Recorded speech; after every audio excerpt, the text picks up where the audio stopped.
Good evening. I'd like to call to order open session at 7:04 p.m. Pledge of Allegiance, I'd like to ask our student board member to lead us in a Pledge of Allegiance. Ready, begin.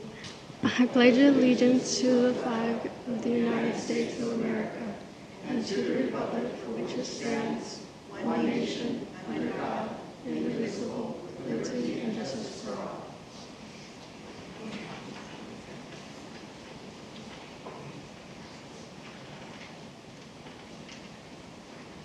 Land acknowledgement, Ms. Porras.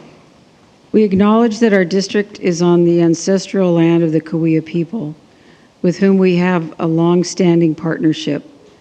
We are grateful for the opportunity to prepare future generations, teaching them to respect and contribute to their community, and to continue the stewardship exemplified by the Cahuilla people. Thank you. Roll call will reflect that all board members are present, as well as cabinet and superintendent. We also have present with us our student board member, Noelia Vieta, representing Horizon. Is there a motion to approve the minutes of the agenda of the annual organizational meeting of December 16th, 2025? So moved, Porras. Is there a second? Second, Pierce. Any discussion? Hearing none, calls for the question, preferential vote. Aye.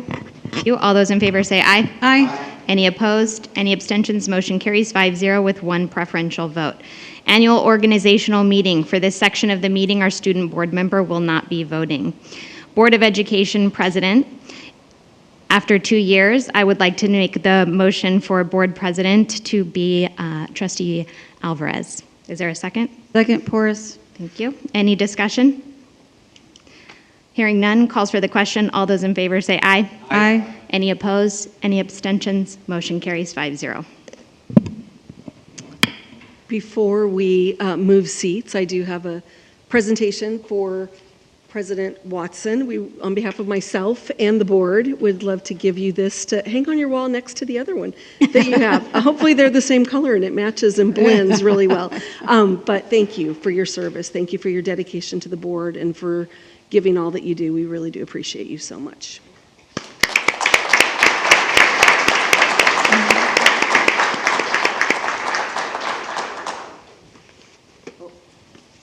Lots of movement tonight. You can slide over, or you can. Everybody moves. We can do it later. I was going to get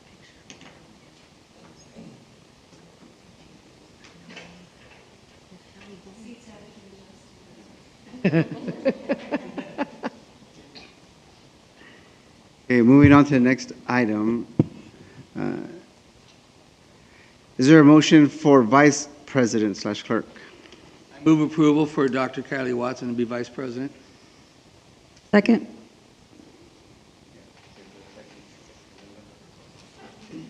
Any discussion? Hearing none, calls for the question. All those in favor say aye. Aye. Any opposed? Any abstentions? Motion carries 5-0. Seat shuffle. And here comes it.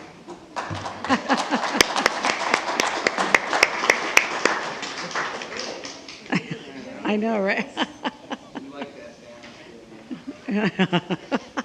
Right. Okay, moving forward. Next item, 9.3, Secretary to the Governing Board. A motion to approve Dr. Kelly Mae Volmer for Secretary to the Governing Board. Is there a second? Second. And any discussion? Hearing none, calls for the question. All those in favor say aye. Aye. Any opposed? Any abstentions? Motion carries 5-0. Okay. 9.4, County Committee on School District Organization Representative. Is there a motion to nominate? I nominate Ms. Porras. Is there a second? Any discussion? Hearing none, calls for the question. All those in favor say aye. Aye. Aye. Any opposed? Any abstentions? Motion carries 5-0. Approve the election of representatives for the County Committee on School District Organization. Nominations for representative. That's what we just did. Got it. 9.5, date, time, and place of the Desert Sands Unified School District Board of Education regular board meetings. Is there a motion to approve the 2026 date, time, and place of the DSUSD Board of Education regular board meetings? Motion. Linda. Is there a second? Any discussion? Hearing none, calls for the question. All those in favor say aye. Aye. Any opposed?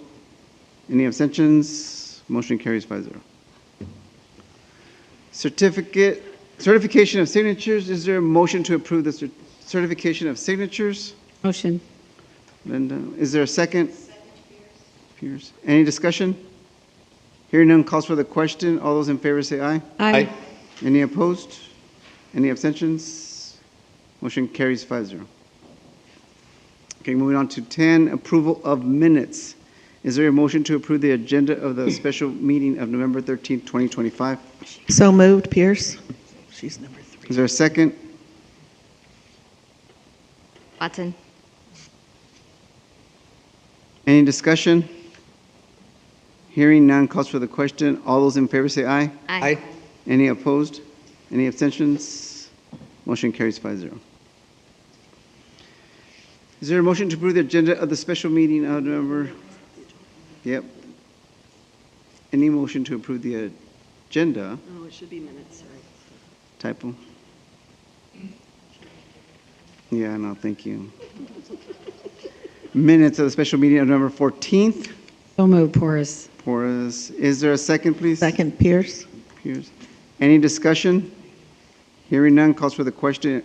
All those in favor say aye. Aye. Aye. Any opposed? Any abstentions? Hearing none, motion carries 5-0. Got it. Is there a motion to approve the minutes of the regular meeting of November 18th, 2025? So moved, Porras. Porras. Is there a second?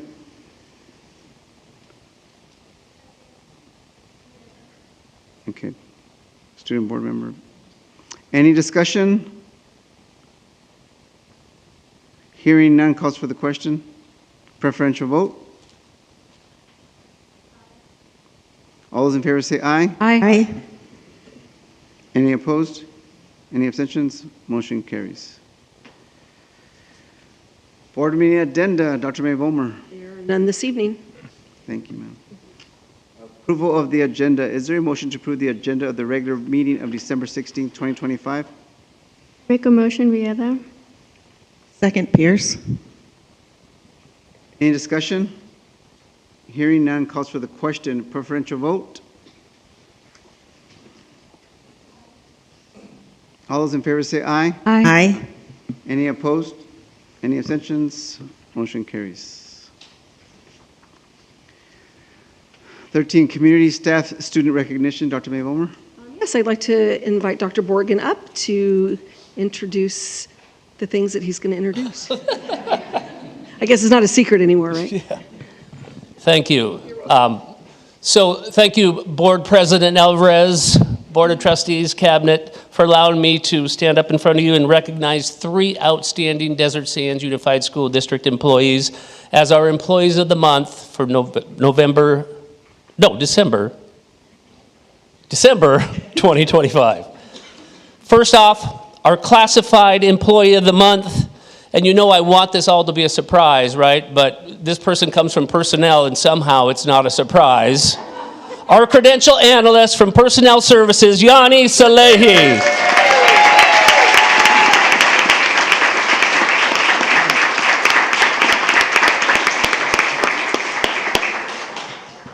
So here's some words about Yanni. Yanni has served, stay here, Yanni. Yanni has served Desert Sands for a total of 28 years. Since 2008, she has worked in personnel services as a credential analyst. Her knowledge, expertise, and professionalism is remarkable and makes her an incredibly valuable part of the Desert Sands team. Not only does Yanni consistently demonstrate exemplary performance in her day-to-day duties, she also provides outstanding customer service to staff and the general public. Yanni's kindness and commitment to helping others is remarkable and noteworthy. She works tirelessly on providing support and solutions to complex credentialing issues in a manner that benefits the employee and the district. It should be noted that Yanni will be retiring from the district in late December to travel and spend more time with her family, specifically her mom, who lives in Brooklyn, New York. While we are excited for this new chapter in Yanni's life, we are very sad to see her go. Congratulations, Yanni.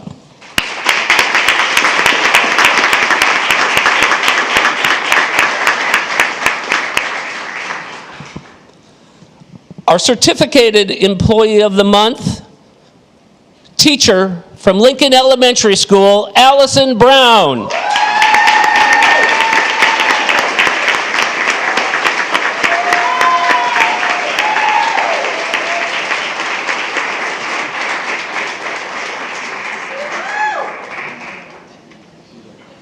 One of Mr. C's last duties was to recognize Allison, so here's what Mr. C, former principal of Lincoln, has to say. I am proud to recommend Allison Brown as Certificated Employee of the Month. As a TK teacher at Lincoln Elementary School, Allison does an exceptional job laying the foundational skills that set students up for a lifelong learning. Her classroom is a place of happiness and engagement, where students are consistently excited to learn. Beyond her outstanding work with students, Allison contributes greatly to our school community through her involvement on the social committee, AVID committee, and Tier 1 leadership team. She is a goal-oriented, reliable, and demonstrates excellence in every task she takes on. Allison is truly deserving of this recognition. Congratulations, Allison.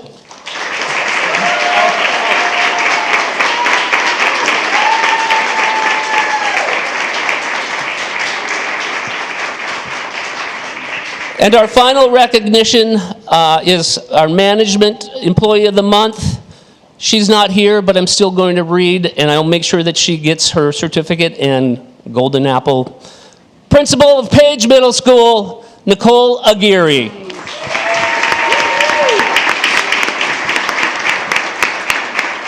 Nicole is a person who doesn't just dream big for the students. She also works tirelessly in the pursuit of making those dreams a reality. She listens with care and compassion and true empathy. She seeks to understand first.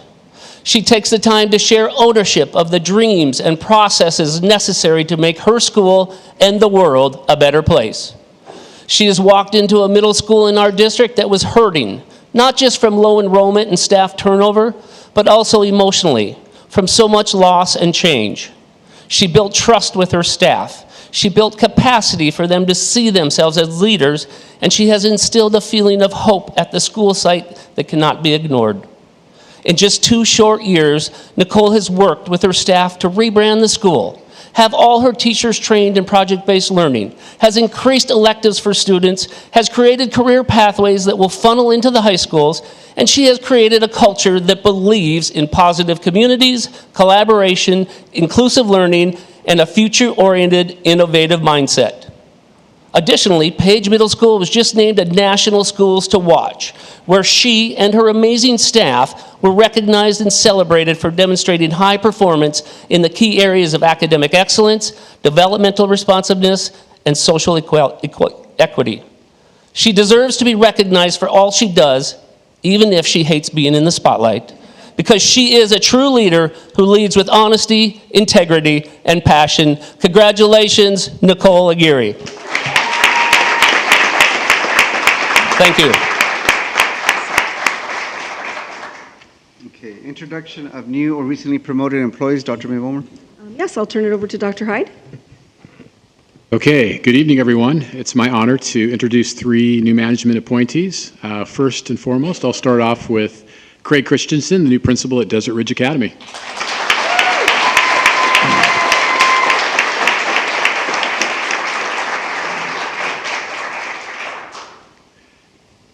Craig is an accomplished leader with a Master's of Arts degree in middle school education from Cal State San Bernardino and a Bachelor of Science in Liberal Arts from the University of Wisconsin-La Crosse. His career in education began in 1997, and he joined Desert Sands in 2000, teaching second grade at Lincoln. He moved to Page Middle School, where he taught sixth grade math and science, and in 2009 was part of the opening team for Desert Ridge Academy as the Dean of Students. He has since served as instructional coach and assistant principal at La Quinta Middle School, and most recently the principal at Lincoln Elementary School. Craig's accomplishments include being named Teacher of the Year 3 times and Principal of the Year for 26-27. His skills include expertise in restorative practices, PBIS training, and school culture and climate development. When he's not working, Craig enjoys hiking with his 2 dogs, crabbing in Oregon, and collecting vinyl records. He extends his gratitude towards the Lincoln and DRA staff, supporting friends, his 3 children, and 2 dogs, and offers a special thank you to Dr. Dan Borgen for his mentorship and his wife Tammy for always supporting his vision and passion. Craig is very thankful to be back at DRA. Craig, congratulations. Please introduce any guests you might have and say a few words. Thank you. Good evening, Board and Cabinet, Dr. May Ballmer. Thank you for this opportunity. Before I start, I want to give, in case she's listening, Nicole Geary, can you guys give her one more hand, please? Because I'm taking a minute of this time because I've known Nicole for a long time, and to watch what Nicole has done at Page is inspiring. And now that I'm coming back to the middle school level, I'm hoping that I can mirror the success that Nicole has had at Page. So congratulations, Nicole, if you're listening. I have a lot of family and friends tonight, including our former Desert Ridge staff that was with me during Desert Ridge time. Current Lincoln staff, thank you for being here with me. Current Desert Ridge staff, thank you for being here. My friends, Josh from John Glenn, and then if I don't mention my wife, I'm going to be out tonight. So thank you to my beautiful and supporting wife that you guys may know, that is the guru of early literacy. So I want to thank everybody for this opportunity. I told you guys a little bit back behind the doors. Leaving Desert Ridge in 2016 was an opportunity for professional growth, but it just left something missing. And my wife and I struggled for many years of trying to figure out what that was. And I found it again. And I love Lincoln. And I know that Lincoln is going to continue to be on a successful path. We'll continue to be the best elementary school in Palm Desert, Dr. Watson. And I have no doubt whatsoever that Lincoln is still destined for the success that they're on, and that's because of great leaders and teammates and staff. To my staff at Desert Ridge Academy, they welcome me with open arms. We've picked up, almost seems like, where we left off, and I'm so excited for this opportunity, and I can't thank you enough. So, thank you.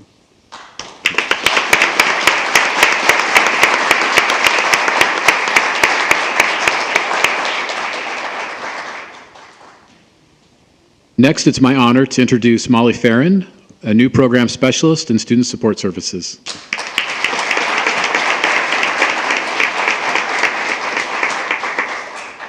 Molly holds a bachelor's degree in psychology from Cal State San Bernardino and a master's degree in special education from Grand Canyon University.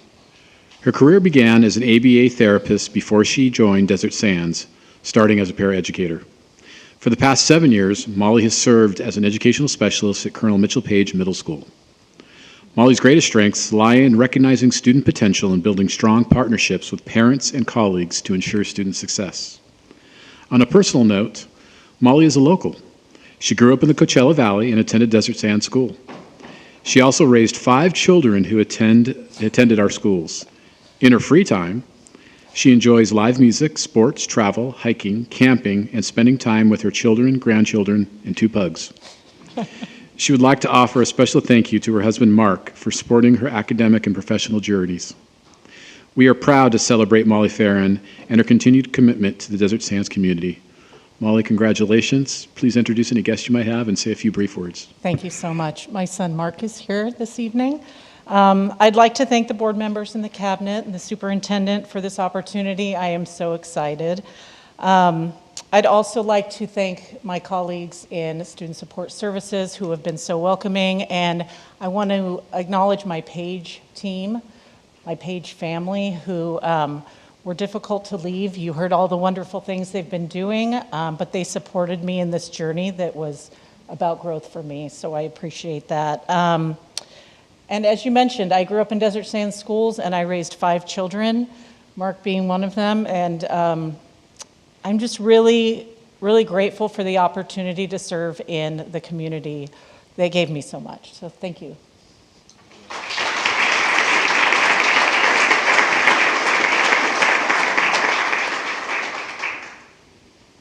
Last but certainly not least, I'd like to introduce Dr. Michael Williams, the new assistant principal at Palm Desert High School.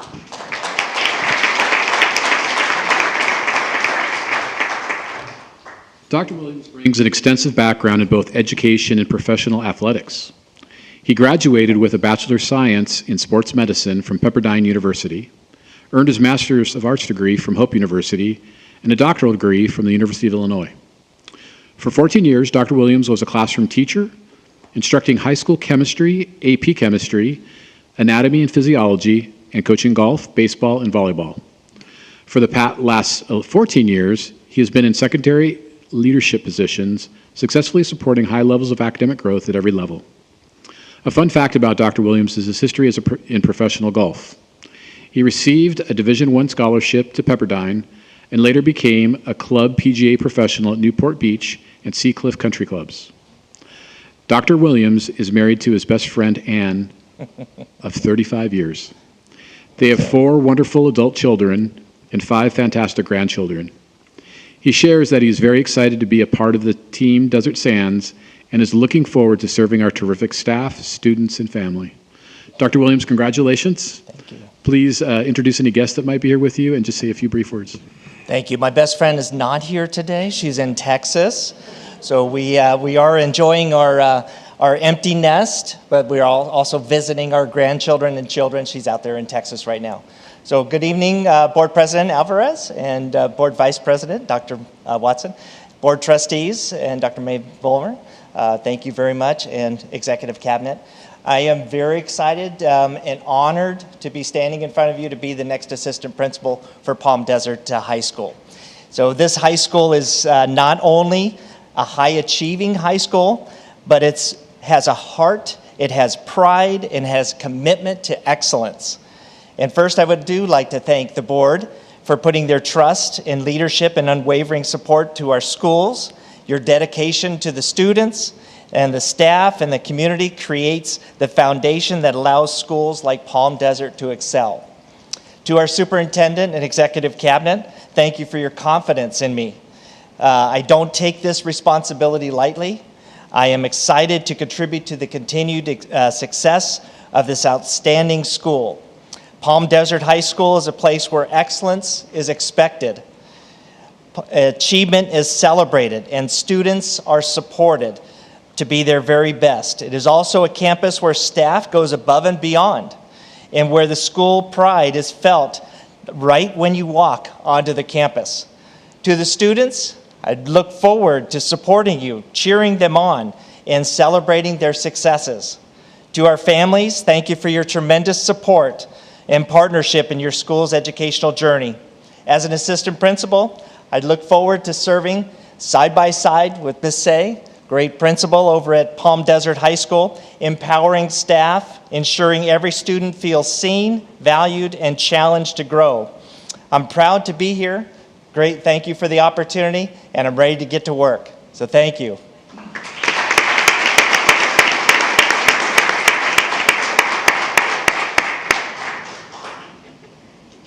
Okay, information items. Measure A, election of 2024, Government Code Section 53410, Annual Report. Number 2, Measure KK, election of 2024, Government Code Section 53414, Annual Report. Number 3, Fiscal Year 2024-2025, Annual Report for Community Facilities Districts within the Desert Sands Unified School District. Number 4, Disposal of Surplus Property Report per Resolution Number 30/2024-2025. 5 is Head Start program reports for July through September of 2025. 6, Shadow Hills High School girls wrestling team participated in a tournament in Pueblo High School in Tucson, Arizona from December 4th through 6th, 2025. Number 7 is Indio High School student leaders participation in the National Student Leadership Conference in Washington, D.C. from February 26th through March 1st, 2026. 8, 2026 Board Member Representatives Committee appointments. 16, staff conference items. Dr. May Vollmer. Yes, thank you very much. We are going to begin our staff conference items this evening with our Associated Student Body report from Horizon High School from our student board member. Go right ahead. Good evening, President Dr. Watson, Superintendent May Volmar, and members of the Board of Education and members of the audience. My name is Noelle Villeda. I am a senior at Horizon School. I would like to introduce our Horizon School administrative team, Assistant Principal Mr. Williams and Principal Mr. Garcia. Horizon is a unique place, serving as the home for 8 alternative programs across Desert Sands. This includes our virtual academy for elementary, middle school, and high school students, as well as specialized intervention programs like Opportunity, 10th, 11th, and 12th grade, and the Children with Opportunity program, plus the VISTA program. To support all these students, we have a staff of 16 teachers, 2 counselors, and an instructional coach covering grades TK through 12. Horizon is DSUSD dedicated virtual independent study school. We're committed to providing remote learners with a quality education comparable to any comprehensive high school, but with the crucial advantage of flexible scheduling. This year, our students in grades TK through 8th are completely virtual, and our high school students are nearly 95% virtual. We have, however, created a new opportunity for high school students to attend the weekly appointments in person. Students who have chosen this option have really enjoyed reconnecting with teachers and peers face-to-face instead of just through Google Meets. Regardless of where we meet, all students have weekly appointments that include 3 one-hour core subject labs, which are English, math, and science, and 30-minute labs for elective classes. This small group lab structure is a major reason many students choose Horizon. It ensures that despite needing flexible time, the lab allows teachers to effectively use direct instruction for the necessary district-approved curriculum. Being a virtual student means we are constantly evolving with new technology available at the click of a mouse. Thanks to the amazing support from DSUSD Technology Department, our staff and student tech skills are always improving. Our teachers have become experts on tools like Google Meet, Seesaw, and Huddle Camps. Even more exciting, our teachers are ready to rise and spark the conversation by leveraging Gemini to help us students truly make AI our teammate in our learning journey. We ensure our high school students are prepared for their futures. We offer courses like College 001 and Counseling 101, and we are working closely with College of the Desert to significantly increase our concurrent enrollment offerings. Beyond academics, we create opportunities for in-person activities like the Elementary Fall Festival, Middle School Avid Day, College Kickoff, and FAFSA nights. Finally, I want to briefly highlight our essential opportunity programs that serve as vital interventions for students across the district. 10th grade opportunity program. This program targets nearly 40 district-wide students who have struggled with credit or attendance on comprehensive campuses. By year's end, they can earn up to 100 credits, allowing many to start their junior year back on pace with their peers. 11th through 12th grade opportunity program. This supports approximately 70 students who are credit deficient and need a fresh start outside of a traditional high school environment. Children with Opportunity program focuses on credit recovery and provides critical social emotional support and counseling services in small groups with referrals from the Child Welfare and Attendance Department. Before I came to Horizon, I was having a difficult time with school. Even though my grades were good, I was sleeping late since I would study for tests, which was mentally draining. I wanted to transfer to Horizon School because I am a student with the IEP, and I needed to request a change of placement meeting. I spoke with my case manager to schedule the meeting and get information about Horizon. Once I started at Horizon, I started to be more independent. My teachers were all so kind while getting settled in. Horizon has changed me as a person because I feel more confident in myself. Thank you for your time and continued support of Horizon School and its diverse programs. We look forward for your continued support to serve our district's remote and alternative learners.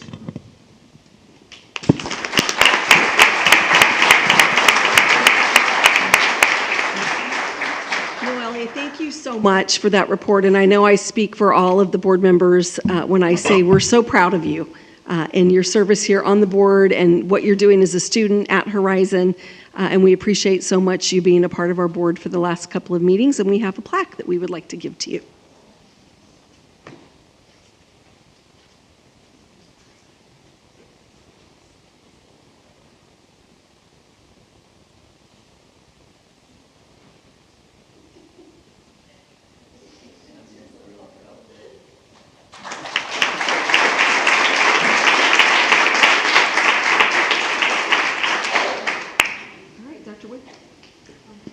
Oh, sorry. At this time, if you're free to be excused to our student board member. She has homework. Yep, lots of homework. So we'll go on. Next item, Dr. Wood. All right. Good evening, everyone. I'd like to welcome Dr. Michael O'Neill, our Coordinator of Assessment and Accountability, up to the dais who will be presenting on the California dashboard for 2024 for 2025 for Desert Sands Unified School District.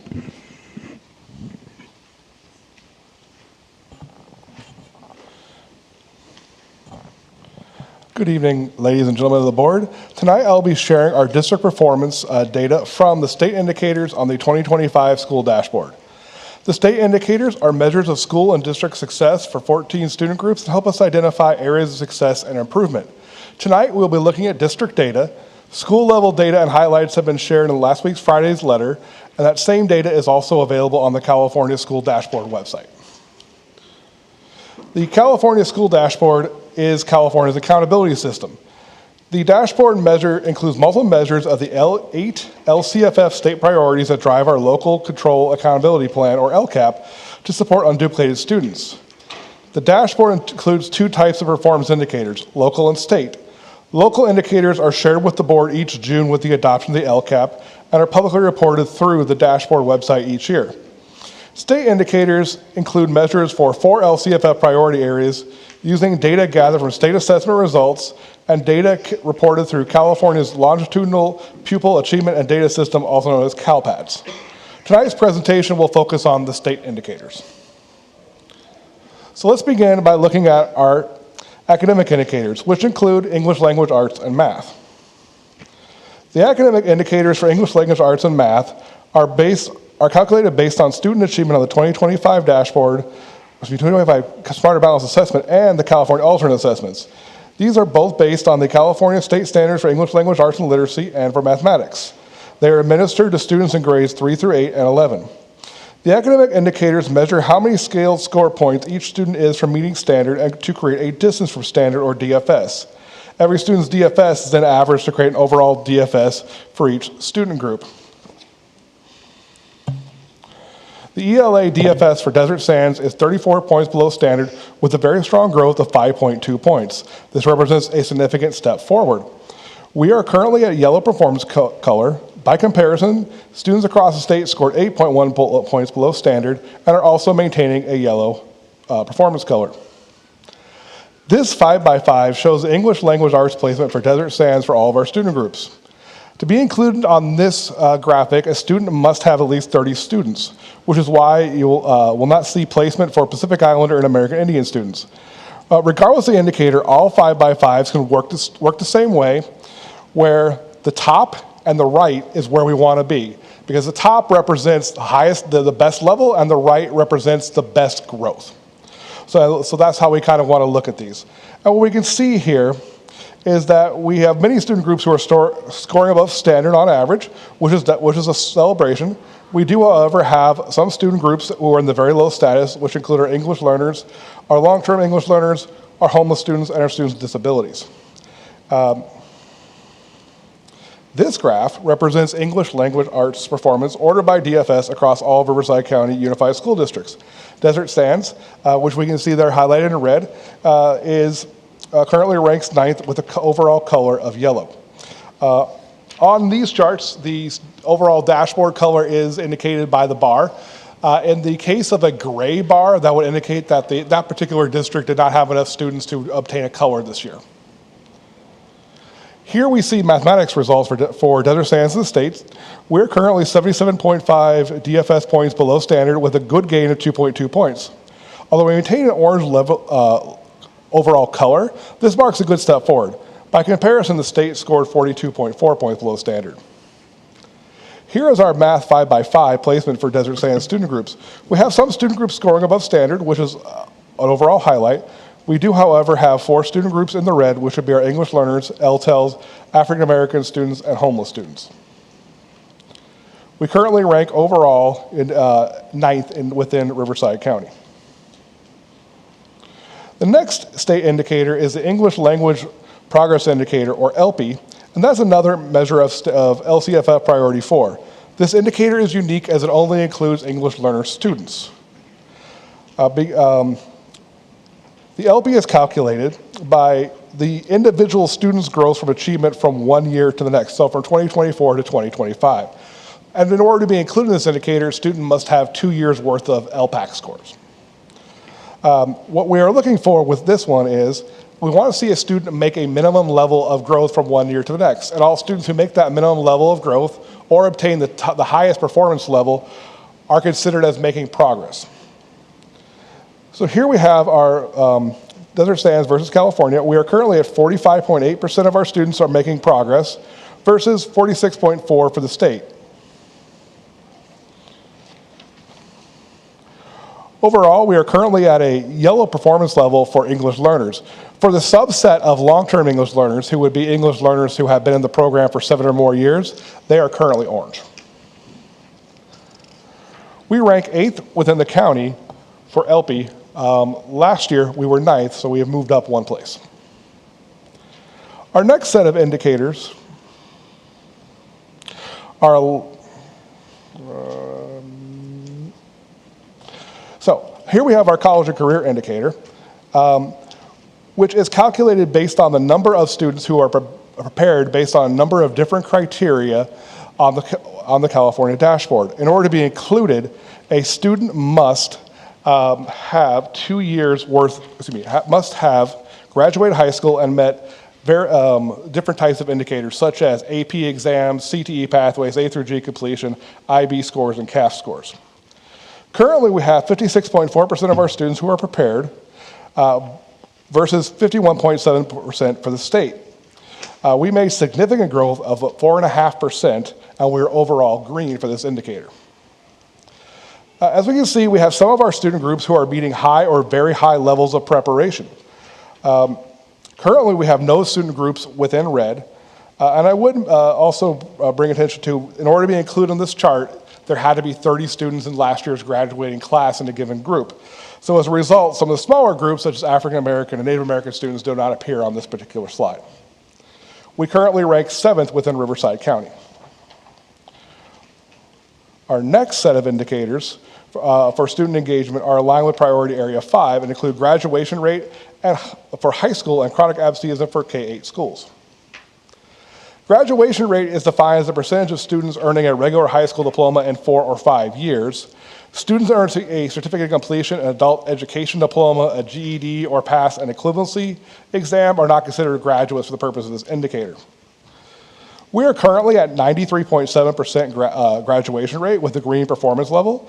California students overall are at 87.8% with a green performance level. So overall, Desert Sands is graduating far more students than the state average. Here we can see that most of our student groups are reaching higher, very high graduation rates, which is definitely a highlight. We have no students in red. And again, as with the college and career indicator, there must be 30 graduates in that particular group to appear here. We currently rank 9th among Riverside County school districts. Last year, we were 10th. Our next indicator is chronic absenteeism rate, which is a measure of state priority area 5. A student's chronically absent if they miss for any reason 10% or more of their instructional days. So if a student is enrolled for the entire 180 days of the school year, 18 absences would make them chronically absent. If they're enrolled for 45, 5 absences would make them chronically absent. So it's 10% of whatever they have.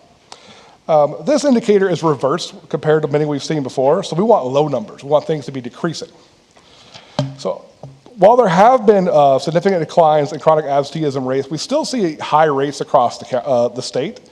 Currently, 27.1% of Desert Sand students were chronically absent versus 17.1%.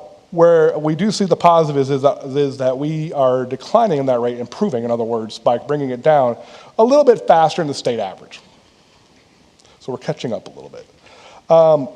While many students within Desert Sands have a high chronic absenteeism rate that is over 20%, what is notable is how many of these are continuing to decline and chip away at that and bringing it down year over year.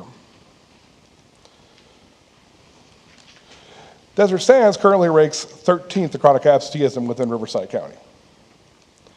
For school climate, for state priority 6, we look at suspension rate. So our suspension rate is our percentage of students in grades TK through 12 that have 1 or more days of suspension. This one is also reversed. We want to see slow numbers or low numbers, and we want to see them coming down. Currently, we had 3.4% of students suspended last year versus 2.9% for the state. Here with our 5x5, we do see that African American, Native American students, homeless youth, and long-term English learners of students with disabilities are being suspended at higher rates than many other student groups. Currently, we rank 12th in the county. We also have, for the second time, a section called informational purposes. Currently, science is the only indicator in there. This is the second year we've had science. They did go and change how they calculated this indicator versus last year, and what they settled on was what they call science points. Science points, what they did was they scaled the highest achievement to the lowest achievement on a scale of 0 to 100. So it's no negative numbers. It's sort of 0 is bad, 100 is good. This is based on the results from students in 5, 8, and once in high school. Our practice is for high school, typically give that to an 11th grader. So here, with that new system they have for this year, we're at 49 science points versus 52.6 for the state. Both Desert Sands and the state is currently yellow. And what we can see here with respect to science is that by and large, our student groups are holding steady. So we're seeing that students are basically year over year for the 2 years we have, holding firm, and a few student groups such as Filipino, white, 2 or more races, and foster youth making progress. Within Riverside County, we rank 6th.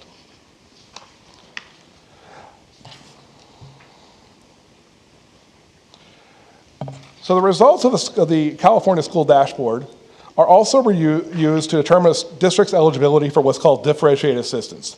That's California's system of accountability. So a district is eligible if 1 or more student groups meets 2 of the criteria listed, and specific actions have to be taken in our LCAP when that transpires. We have been currently identified for long-term English learners based on their LP and chronic absenteeism, and for African American students based on academics and chronic absenteeism. Data regarding school sites has been shared as part of last week's Friday letter, and that same data is available on the California School Dashboard. With that, I would like to close by thanking you for your time this evening as we share the state indicators and take any questions the board may have.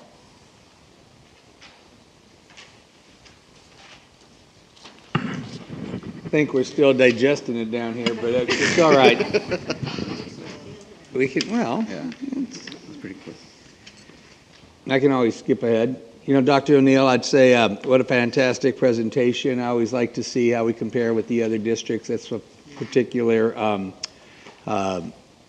benchmark for me, is just to see, because oftentimes, you know, when you look at a grander scale of things such as the state, it's like measuring the rain, right? Sometimes people get more than others, and so they're not dealing with a lot of the same things that maybe we are. But when we're compared to basically the county that we're in and in the valley that we all reside in, then I look at those a lot more as in relationship to what we're all experiencing here at this particular place in time.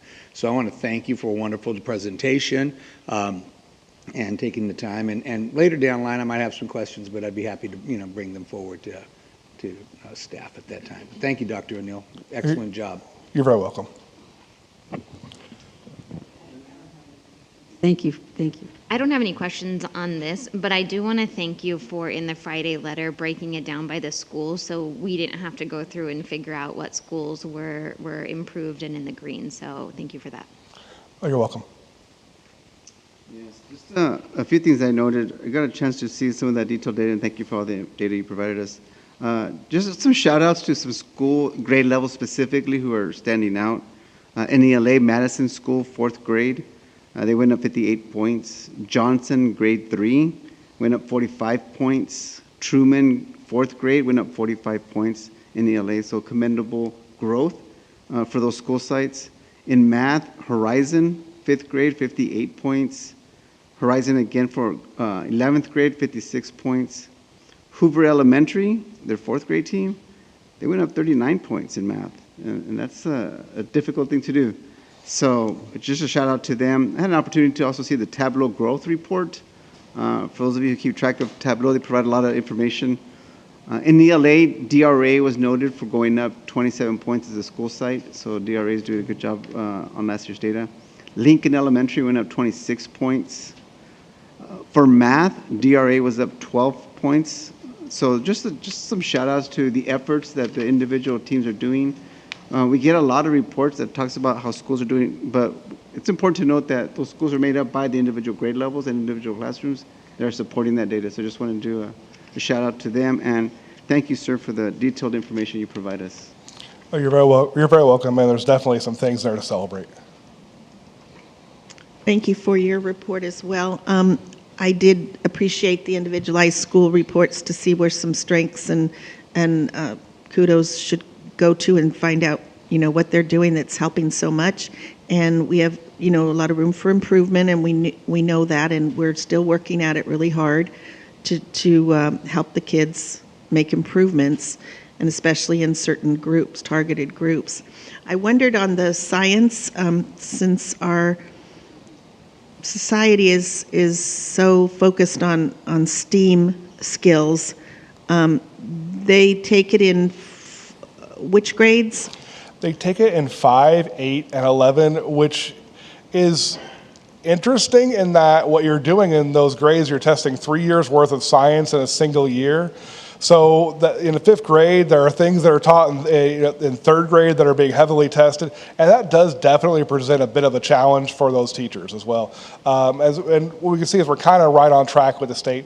One of the difficulties they had in designing the test is that not everybody teaches science in the same sequence. So, for example, in high school, like some schools do like we do, where we have biology, chemistry, and physics, and that's kind of a normal thing.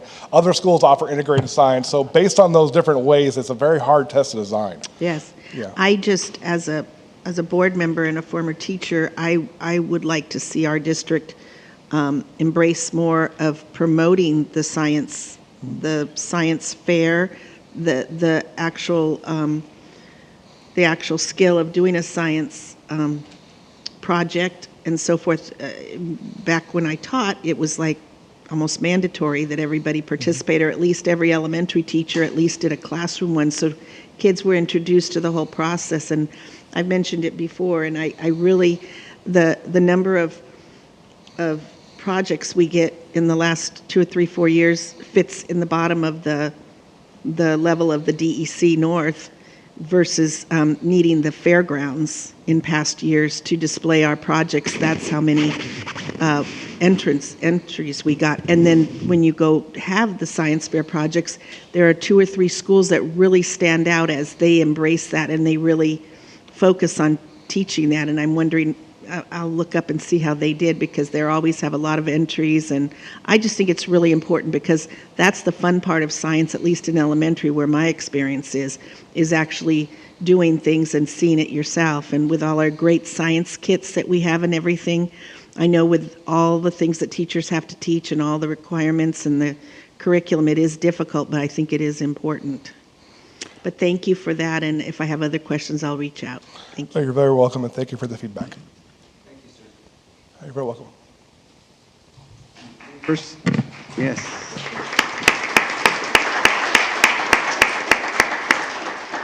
Third item, the first interim financial report.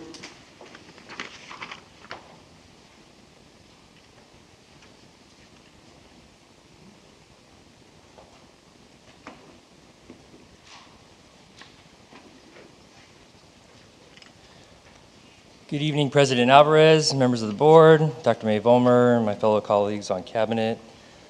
About 2 times a year, we'll go through a budget update. So this is the first update based on all the activity that has happened since September of this school year. And then we'll do another update come March. So this is the first update to our adopted budget. Anytime you're talking about the district's budget, enrollment is always the main focal point because enrollment drives the funding that we receive. This year we had, as you could see on that chart, we've been in decline. This current year we declined 1.29%, and then our previous years over a 7-year period we've declined about 1.75%. We're forecasting a similar decline in the 2 subsequent years past 2025-26, and that's roughly about 400 students for this budget. I added this slide. It's in addition to what was posted on the website to this presentation, and I kind of want to just show you why we're in decline primarily. And a lot of that has to do with district birth rates. Pretty much birth rates throughout the state of California. But what we'll do is grab all the birth rates based on the zip codes that reside within Desert Sands. And we typically, so these numbers come from the California Department of Public Health. And for all the live births that happened in 2020, we believe those students will ultimately matriculate into the school district. And historically, that percentage has been around 85%. So we'd see around 85% of that 2,500 students come into the district and so forth in the out years. One thing to note also when we do our enrollment projections, we also take a look at the planned residential developments all the way out to 2035, I believe. And there's about 3,900 residential units, not to include retirement homes that are planned for within our boundaries. I'm showing something a little bit differently than I have in the past with respect to enrollment. So here you could see this is on our website. It's basically our district boundaries and all the schools. And I broke it out by the feeder schools. So the high schools are the main colors. And then the feeder schools that go into those schools, I have listed out there, including the high school that they are feeding into. So previous to COVID, because that's a pretty good benchmark, so about 7 years ago, the district had 28,582 students. So that previous graph that I showed with the decline, that did not include charter schools because we're talking about the first interim budget for the district. This chart shows all the students in the district, including the charter schools. In 25-26, that number has gone down for a total of 25,249 students. So that is a 3,333 student loss, which represents 11.7% over a 7-year period. So one thing that's important to see here is just the effect of that decline relative to our high school attendance boundaries. And there's a reason why I'm showing this, which I'll get into on the next slide. But what's particularly interesting is a lot of those, and as you are familiar, if you live in the Valley and you lived here for a while, a lot of the growth is occurring in residential units north of the freeway. And so where you're seeing a significant decline is really more on the east side of the valley. And you ask yourself, well, why is that? And don't really have any great answers for that. But I think the important thing to know is not only is enrollment important from a district perspective, it's also very important from a school site perspective, because funding is driven by the number of students you have. It determines your administrative staffing. It determines what kind of facilities you have, how many kindergarten rooms. Do they need restrooms? Because kindergartners need restrooms within proximity of their classroom. So all those factors are part of not only our enrollment projections when it comes to the budget, but also monitoring it from a perspective of sustainability throughout all the schools in the valley. Jordan, can I interrupt for a sec? Yes. So these numbers then, would they signify the attendance in that area, or where they actually live? This is just, no, so it does not, this takes into account the recorded enrollment for a particular year over the 6-year period. So it's looking at our CBEDS enrollment, which is our official reporting enrollment period, which happens the first week of October. So this does not take into account attendance. That's a whole different thing that I haven't included in this analysis. This is just students, regardless of where their resident is. So it's where they live. Which school district they are attending. Oh, it's okay. But what I'm saying is, one could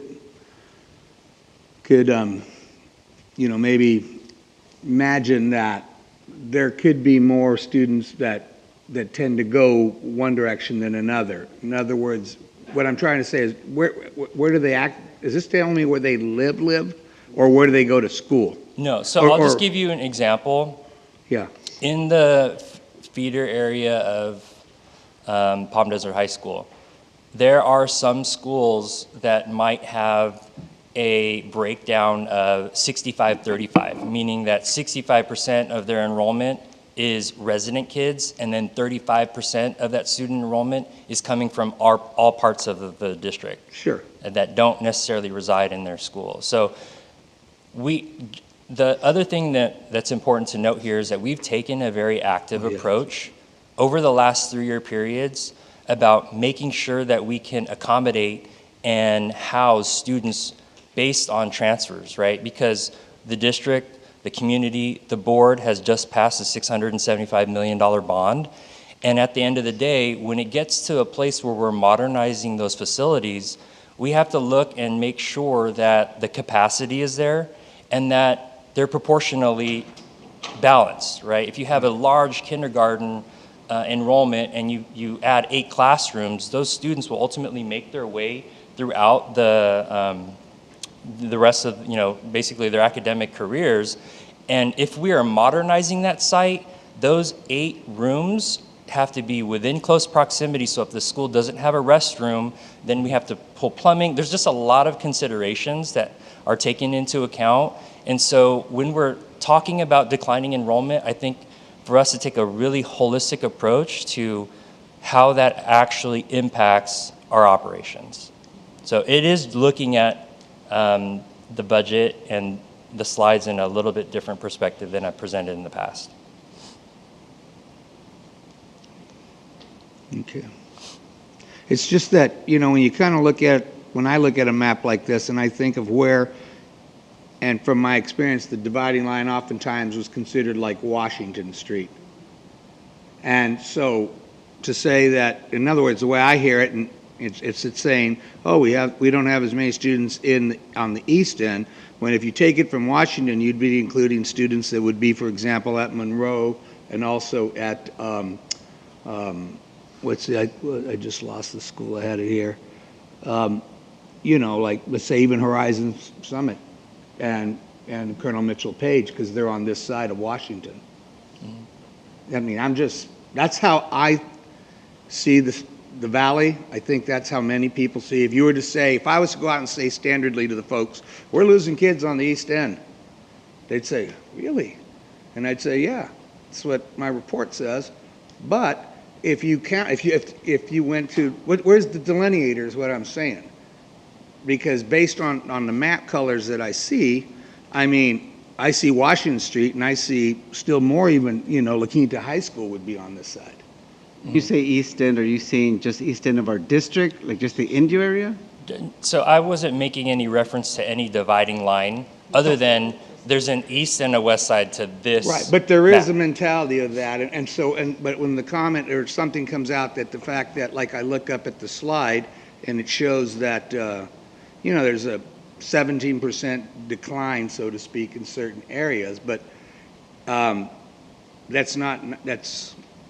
I'm even trying to see if that's actually, is that by trustee?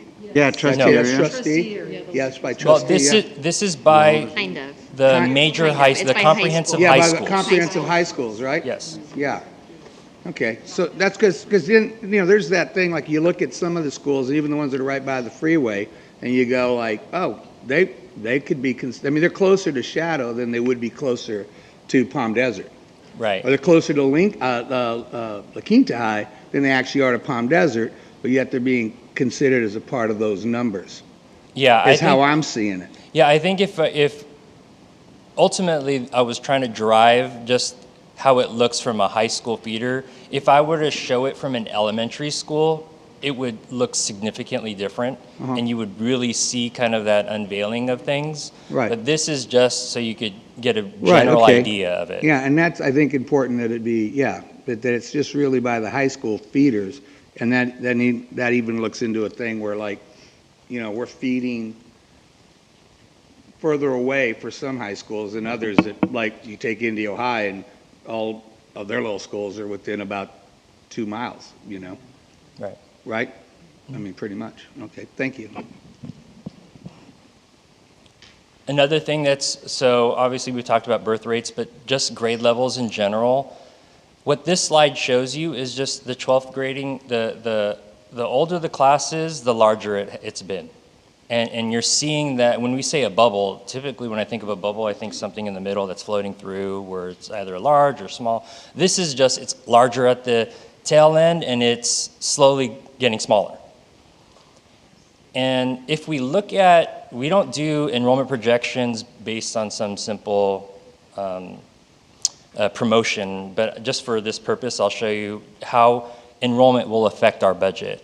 If you just assumed that every single 5th grader, 6th grader, 7th grader, 8th grader, 9th grader, 10th grader in the district promoted the next year, nobody left, nobody came in the district, and they all just graduated, and we assume the same amount of students of kindergartners and TK come in the district based on the previous year, that automatically is an 856 student decline. Now we're showing a 400 student decline in our budget, and that might change based on updated projections and working with a demographer, but just on a flat promote projection, that's an 856 student difference. This year we projected 49 students. We declined 340 students. So we lost 291 more students than our budget was anticipating when we adopted it back in June. We are now reflecting that change. And about 300 students, it's like $5 million to the district. Next year, we're anticipating, as I mentioned, about 400 student decline. Hypothetically, through this scenario, it could potentially be as large as 856 students. On average, we anticipate receiving $16,200 per student, so you could take any of those numbers that I showed you and multiply it by that.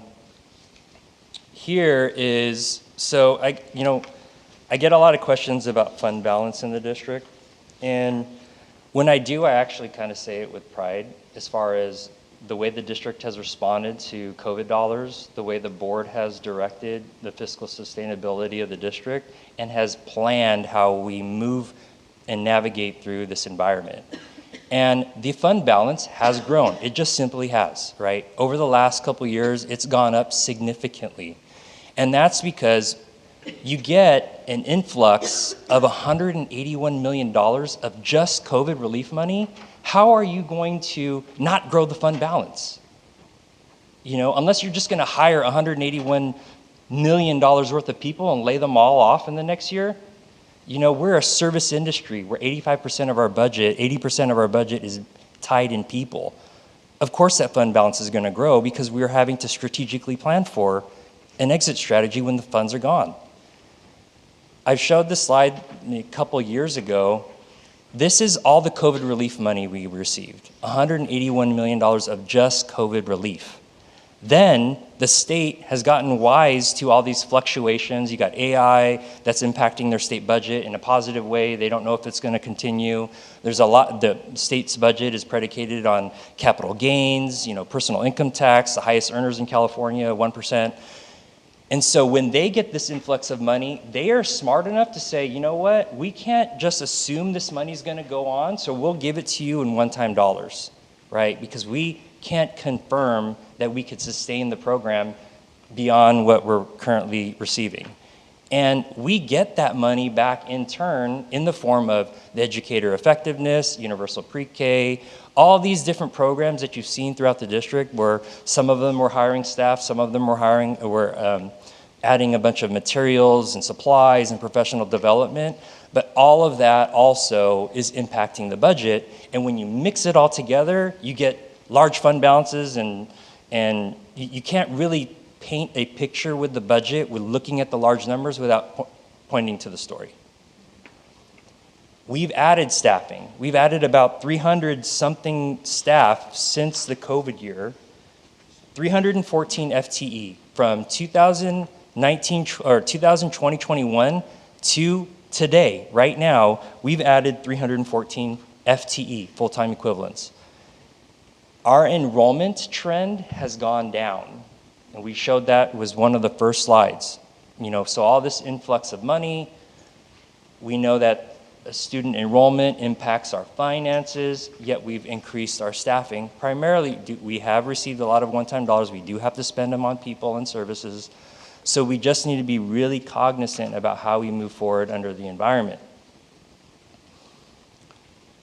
Now this is the budget. This is the first interim with all the numbers, which I could have showed you in the first slide, but it doesn't tell you what is behind. Every budget paints a picture, it tells a story. And we could show the numbers all day, it's not going to tell you what unless you're really asking the questions. And so our fund balance is reflected now in a numerical format here. So this is our unrestricted general fund and general fund, so the general fund in total, right? Unrestricted is more discretionary purposes. Restricted funds have a lot of targeted needs. And then on the multi-year, I'm just showing the unrestricted part of the budget, which is the discretionary one, because no one ever looks at the restricted side. Everyone zooms in on that ending fund balance on the unrestricted side. This is our increase that's reflected in our multi-year. This year, with a 2.3% COLA, net the decline, our increase this year was $1.6 million, 1.59, right? I can tell you step and column just obliterates that number. Next year, we're going to get LCFF. We're going to increase by 8.1. And then the following year, about 7. So the forecast in our budget is roughly around 3% COLAs in those out years. The Legislative Analyst's Office, who works with the Legislature Department, who works in tandem with the Governor's Office, the Governor's Office is also going to give a COLA projection in January, and we're going to see how close it is to his original projection of, I believe it's 3.02%. So again, I showed you the unrestricted side. Strip that all away, and I've said this I've been working, now this is 21 years I've been doing district finances. That is the indicator of fiscal health. Again, that's not something to be afraid of or be scared of, but it is something that we monitor, kind of like your blood pressure. Like, oh, my blood pressure's high, I gotta mitigate some things and maybe eat a little healthier, drink water, more water. This is telling us, like, hey, the numbers are up there, we need to start running some laps, If you throw in the increase behind it, what you're seeing here is that this is also telling a story. And that story is, so there's supposed to be music, but that's okay if it's not working. Okay. Is that 17.8 and the 1.5 million that we're getting means that our budget is really strapped for $20 million. And in the out years, it's about 15 million. So there is potentially a situation that we're going to have to address, But fortunately, we have a lot of these one-time dollars that's helping mitigate that. And we have been planning very carefully. So there was supposed to be Batman music coming on, and it was going to say, oh, let's make sure we're drawing down the reserves, and those onomatopoeia, which was a word I learned in 6th grade from my 6th grade teacher. I threw wham, zap, pow, and it timed with the music and everything. Gosh, darn it. Okay. We're coming up here for you. That's okay. So what's not included in this budget?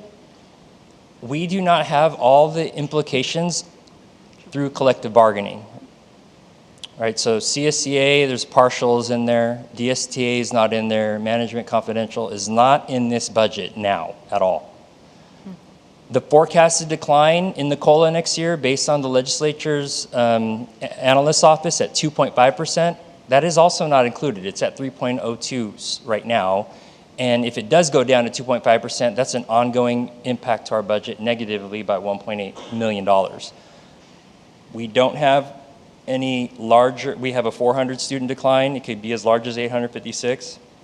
We know that TK rollback implementation period has ended, right? So basically, you turn 5 during at any point in the year, you can enroll in TK.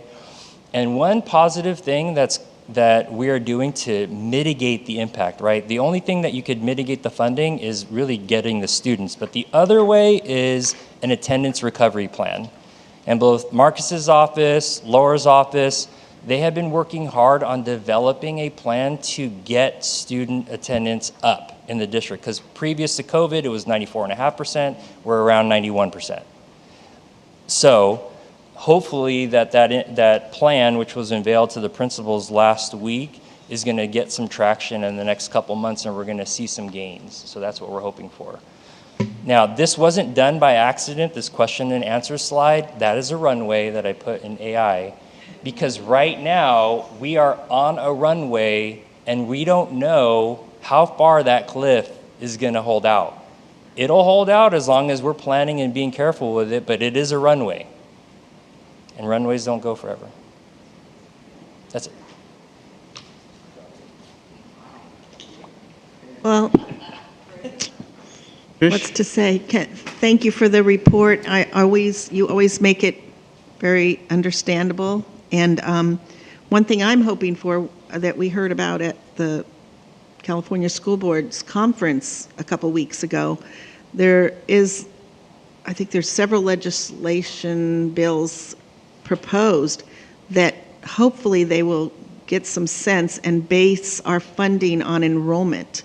Because just because the kids don't come certain days, not just on the Seabed's day, to base it all on that day in October, but that when our total enrollment is where we're funded, because we prepare for that many students, we have to, be ready for that many students, and that will help. Not saying that the attendance recovery plan is super important to find out why kids aren't coming since COVID. Why are we having to fight so much to get them back to school? And with this generation, it's different. You have to make sure that the kids are even more engaged than what we may have taught to the school population 30 years ago, because of all of the technology and everything that they're involved in. It's a lot more difficult. And so I'm hoping that we do improve our attendance. They do pass the bill to where we'll get the correct funding for the kids we're trying to serve, and that things will improve. But thank you for the report. Thank you, too, for the report. I think it's great. I always like the numbers. I like looking at different ways. And I do like seeing I'm not sure if you use the term projections, but just seeing that when you see how many TKs were, born in those zip codes, I mean, you can kind of do the math up the road and realize that that's going to be. And I agree with what Trustee Trish Pierce was saying, was that people have to realize the wheels on the bus, not to use an old song, have to still go round and round, no matter if you got 5 kids on the bus or you have 50, right? I mean, we're still paying for the bus and everything that's associated with it. It does bring up, and probably later date, but you talk about capturing those that aren't coming to school, and I do agree, of course, what the state is trying to do, because it's paying us by attendance. But how do we, maybe for a different time, but just want to say it out, using AI, because you brought it up, and do we revert back to a way of capturing those that aren't coming here?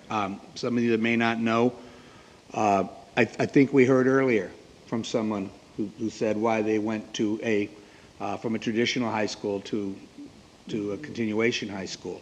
And then, are we not serving all that we can serve by not doing things like AI that we know could work, maybe where it's done, what am I trying to say, virtually? That's what I'm trying to say. Anyway, just throwing that out since it's to the public, because if the child isn't coming to school, and sometimes they just don't want to come to school, it's just not in their particular best interest at that time. How do we mitigate that? Because with these numbers declining, as you stated, with our enrollment, going down, but yet, we have continued to service our students well, I believe, by increasing the number of support personnel and staff and teachers and everything around them. We still need them to get their education at the end of the day. And I agree, if we can count them any way we can count them, we need to look into that. But thank you, Jordan. As always, I look at these graphs, and people, if you can look at them, they're quite amazing, I think. And so you do a stellar job. And also, too, in explaining it. Thank you, sir. Horace? Dr. Watson? I said it last year when you did the same report. Just to point out what you said is that we are functioning in a deficit, and we've continued to function in a deficit. So I just want to thank you for your guidance in helping us to keep our district fiscally solvent. No questions on my part. Just it does paint a good picture of the conversations that we need to anchor ourselves around. So thank you, sir. No, thank you. So moving forward, number 17, public hearing.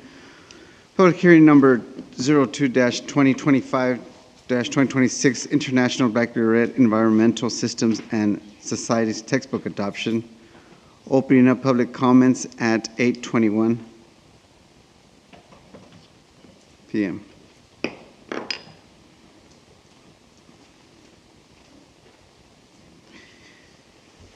Is there anyone wishing to comment on this item? Please do so.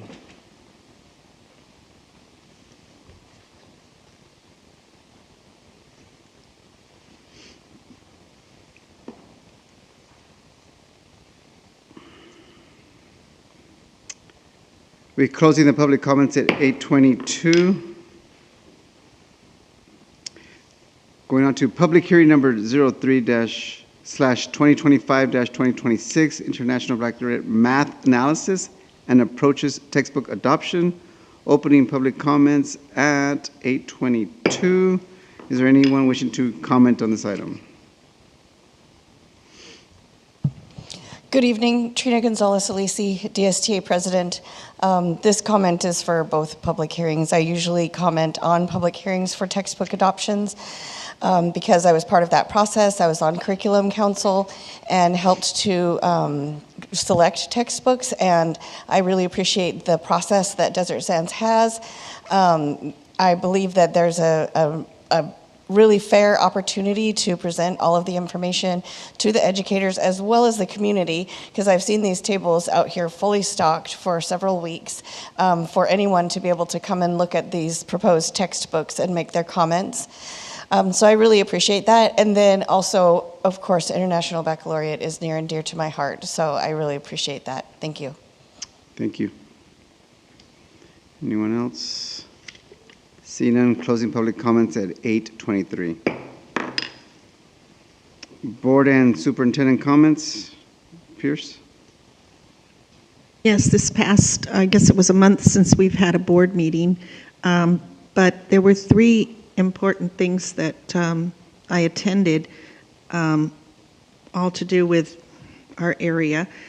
First, the state of the city in La Quinta. It's always good to hear the state of whatever city I've gone to in the last number of months, Palm Desert, Indio, whatever, and to listen. And La Quinta is specifically my trustee area, but I of course am involved in all the trustee areas.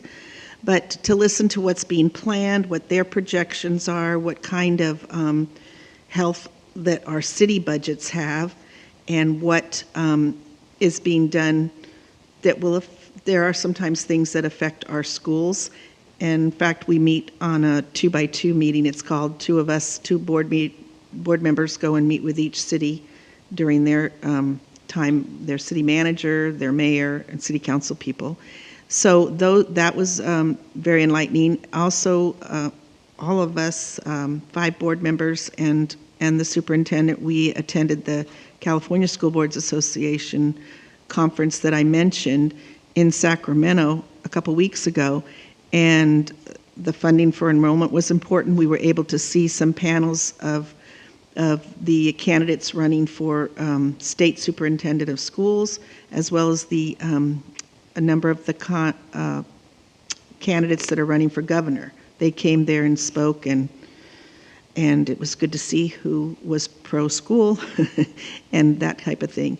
So there were many good sessions there that we were able to go to that applied to our district, and I always value that time at the conference. The last one was last week at the state of Riverside County, and some statistics I brought away from that was that our county has almost a $10 billion budget, and we are the fastest growing county in California, which I wouldn't necessarily want to be, but we are, despite our declining enrollment. But when we're the 4th fastest growing county in the nation. So we are growing, and like Jordan said, 3,900 homes by 2035. I imagine they're on the north side or whatever, or north and east, because there's no other room. But there's just a lot of changes going to be coming, and we have to be ready for those projections and the changes within our county as well, and our valley. So those were very valuable to me, and I just wanted to mention that.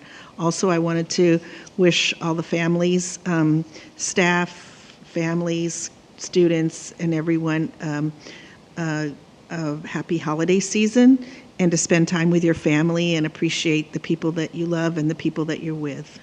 Thank you.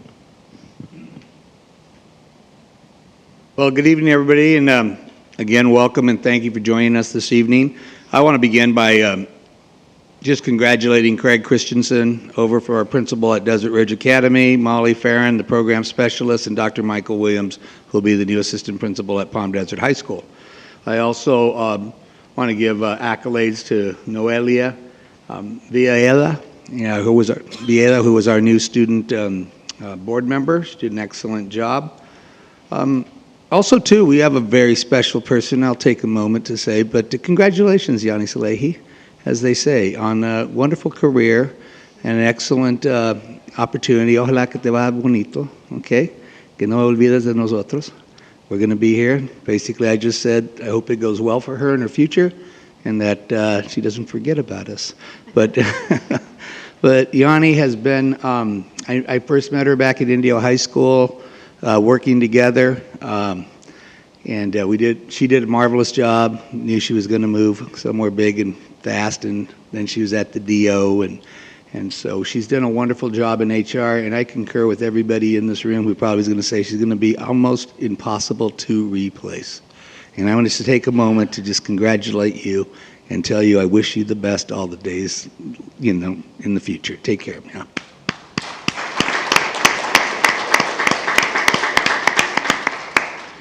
And the only thing I would say inside of that is I did attend most of the things. I don't usually like to boast about it, but I'm usually in the shadows of the folks here that are doing all the other good things. And, whatever, okay, calling out. And but I went down, and I want you to know that Supervisor Perez recently has realized that Desert Sands is on the radar, and at the event there, I won't say, but he has acknowledged that Desert Sands is on his radar. That's all I will say. And but to be at the county state of the county event and to realize that some of the things that they're saying are reflective of the decisions that this incredible cabinet does, and the people that are out here also too, all of our teachers, all of our association leaders, all of our classified, our certificated, our counseling, and our confidentials. Okay, whatever all looks at. I mean, we have done an incredible job that is actually noted, and when you see the data and the way it's presented, and they actually are beginning to say our name more and more. And I'm really proud of the folks in this room, and I feel really honored just to be in the presence. So thank you, and my apologies if anybody was offended by the sharing out earlier. All right. But no, I think we get along pretty well, and sometimes it's difficult for us to separate a little bit of the joyfulness that sometimes bubbles up from each of us occasionally. Yes, sir. We have a great time up here, as you guys can tell.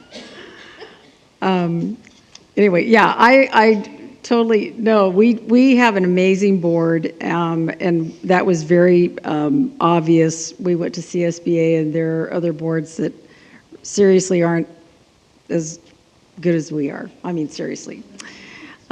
We really do. We work well together, and it's really a blessing to be here. And our cabinet is amazing, and our staff, everybody. I mean, Desert Sands is just amazing, and I feel blessed to be here as well. Anyway, so yeah, I'm so sorry that we didn't have comments earlier and people left. So Noelia, I wanted to say that was a great presentation that she did for her school, and I loved her heartfelt reason why she is still staying there. So that was wonderful to hear that. Mr. C, I'm just like so excited for you to be back home at DRA. And when I visit your schools, wherever you've been, you bring so much integrity and love and culture wherever you go. So wherever you go is going to be amazing. So I am so excited to see the integrity that you will bring to DRA. It's already happening. It's already happening. So can't wait to come visit you there and see all the kids just surround you and hug you. It's like always so great because that's what they do. Huh? In middle school? Well, yeah, they should. I mean, they probably will. At least they'll say, hey, what's going on? What's up? Anyway, Molly, I'm so excited for you. I love to hear about a homegrown. I'm a homegrown girl, too. I'm Desert Sands all the way, so. And your 5 kids, one out of 5 showed up, right? That's awesome. I have 4, and so that kind of happens with me too. It's like, hey, come on, join me, man. Anyway, but congratulations on your new position. And Michael Williams, my aunt went to Pepperdine, so whenever I hear Pepperdine, I think that's like super cool. So anyway, I'm really excited for you to be where you're at, and look forward to coming and visiting you at Palm Desert. Palm Desert is an amazing school. Let's see. And yeah, Nicole, I know you're not here. I hope you're listening, but you are an amazing person, amazing leader, and congratulations on being Employee of the Month for December. And Allison Brown, is she still here? There she is. She's in the back. Congratulations. And Yanni, I had to save you for last because I just love you so much and I'm going to miss you terribly. I wish you all the best, and you really seriously are going to be hard to replace. I mean, you have just been an incredible part of Desert Sands, and it's like, I know you're going to enjoy going back and visiting with your mom, and I know your sister's here too. And so I'm so used to seeing your pictures of wherever traveling and everything. So don't be a stranger. And I just wish you all the best and blessings on your retirement. So, and then of course I want to just say to all of our Desert Sands family, have a wonderful holiday season. Reach out to people that maybe have lost someone, and sometimes Christmas and the holidays are difficult because of not having family members close. So reach out, give somebody a hug, give somebody a call, and have a safe and happy holiday season, everyone. So Thanks. So you guys left out, we all went to the leadership breakfast too. Oh. Nice. What? I'm sure it was very safe and sane, everyone. It was very safe and sane. But I would like to congratulate all of the employees of the year that were awarded, including our principal of the year, Mr. C. So congratulations.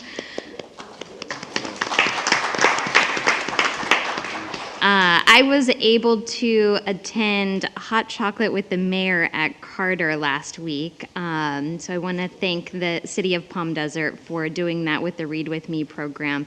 And I was able to, it may not have been hot chocolate, it may have been lukewarm chocolate milk, water. But the kids got a book and they got an arts and crafts thing. And so I just really appreciate when our elected officials come out and connect with our kids. Last year, I had mentioned to Mrs. Lamelli, who is a DLI teacher over at Reagan, that I was so sad that we didn't get the performance from our DLI kids. So she and Mr. Baldwin invited me to the DLI Christmas program, which I attended last week as well, which was amazing. I too want to congratulate our employees, Allison, Yanni, and Nicole, who's not here. Craig and Molly and Michael, congratulations and welcome. Mr. C, you can't get away without me giving you a hard time. So I look forward to coming and visiting you at DRA and seeing the Diamondback mascot. Challenge accepted? There better be one. Carter Cougar might show up, right? To all of our staff and our family and our students, I want to wish everyone a happy Hanukkah, a Merry Christmas, happy holidays, anything that you celebrate, and a Happy New Year. I want to echo the sentiments of my colleagues, and definitely, goes without saying, thank you to Yanni, Allison, and Ms. Aguirre for exemplifying the work ethic that we so often see in our schools and our campuses. So thank you so much for your efforts. And to our newly appointed individuals, Mr. Christensen, congratulations, sir. And we definitely know you're going to make an impact. To Ms. Farron, congratulations, ma'am. Looking forward to the efforts you're putting in. And good to see you again, sir. Dr. Michael Williams, appreciate the support you'll be providing La Quinta High School. So thank you for that. Palm Desert. Whoa. Go Aztecs. Yeah. I visit La Quinta a little bit more because it's so close down to my house. It's all right. It's all right. But nonetheless, this is an opportunity to just also recognize, besides attending with my colleagues at different places they noted, La Quinta High School choir this past week had an amazing event. So I had an opportunity to sit down and listen to some great performances by our students. And it's not often the most attended event, but it's certainly one worthwhile. And I encourage each and every one of you to, when you see your local high school putting on these events, the arts need our support. So definitely make time in your schedule if possible. Do want to wish everyone rest, joy, and pride in the difference that you guys make each and every day on our campuses. So thank you for that. Me gustaría también avisarle a todos pues, un feliz año nuevo, feliz Navidad y gracias por todos los esfuerzos que hacen cada día. Thank you. Superintendent? Thank you. We'll definitely want to just say congratulations to all of our employees of the month. So great job. I hope you realize what just a great honor of all the certificated, all the classified, those are big groups across the district. And so to be highlighted really is such an honor. So congratulations. Nicole is very, very sick this evening with the flu. Otherwise, she would be here, I know. So definitely want to give her a shout out at home. We hope you feel better soon, but super proud of her. And Yanni, I think everyone said it, but it's worth saying again, you are going to be so hard to replace. And that's not just a statement. I think that, and Dr. Hyde talks about it often, the work that you and Maria do is really stellar. And hard to find people, not just in our district, but in our valley and across the county that do the caliber of work that you do. So we are going to miss you, but so happy for you. And so congratulations. We'll definitely miss you, but I know you'll come visit. Also very excited about our new and recently promoted employees. So congratulations. So excited for all of you.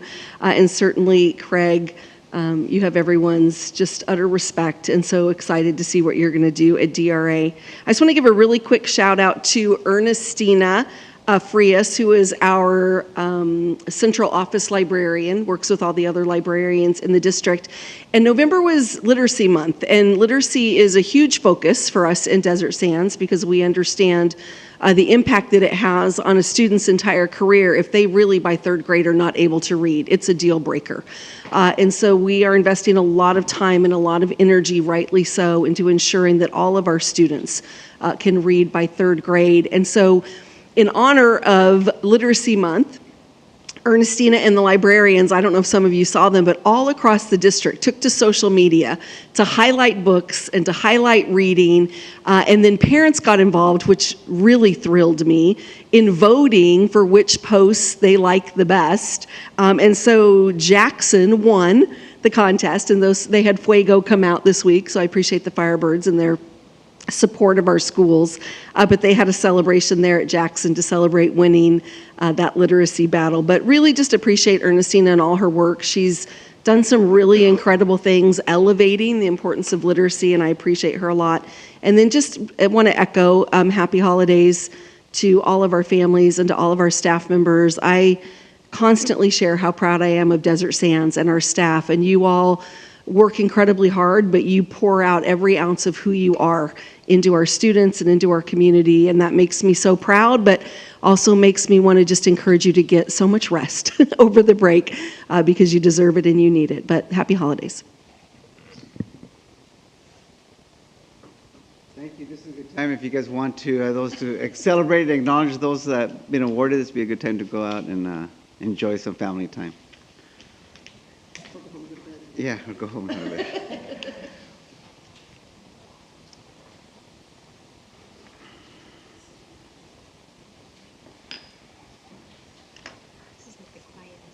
I know. No, some of them left already. I know. Yeah. Okay, moving on to 19, public comments on open session items, communications from the floor.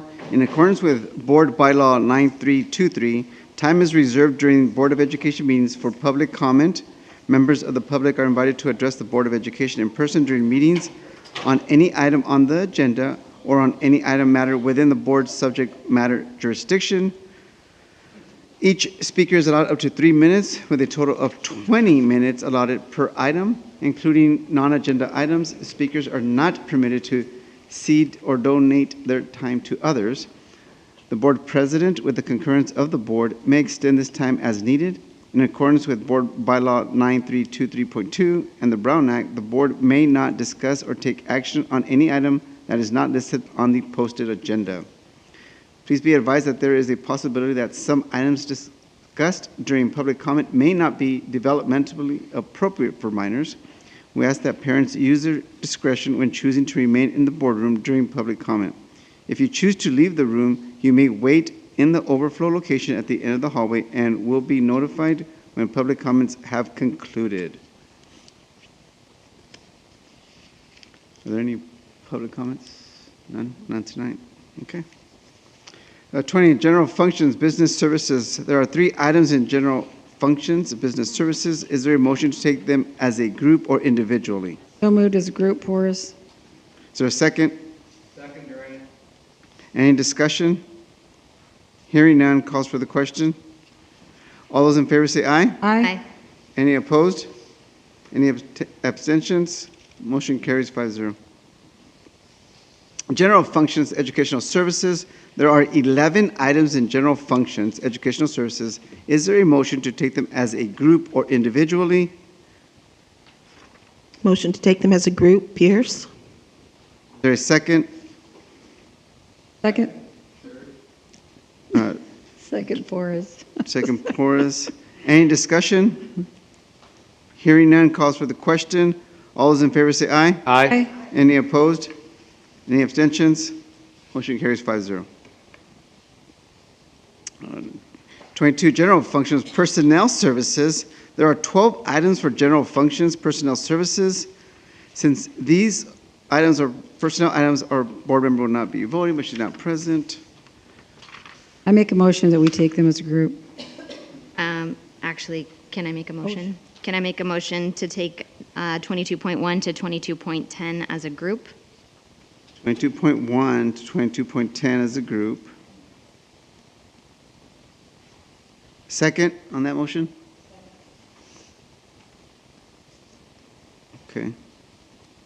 All those in favor, say aye. Aye. Any opposed? Any abstentions? None? Motion carries 5-0.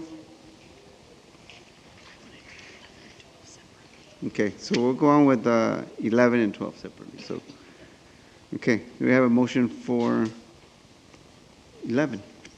Make a motion. For which 11 for first reading of Desert Sands Unified. proposed calendar or The alternate. The 11 is the proposed, right? The first reading of the calendar, the first one's going to be is the one proposed is 11. No. the alternate?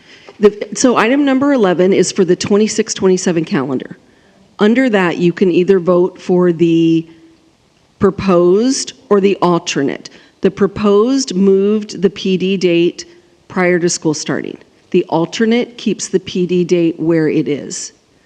Then when you move to number 12, it's the same thing for the 27-28 calendar, proposed versus alternate. Okay, so so it's two separate. Okay.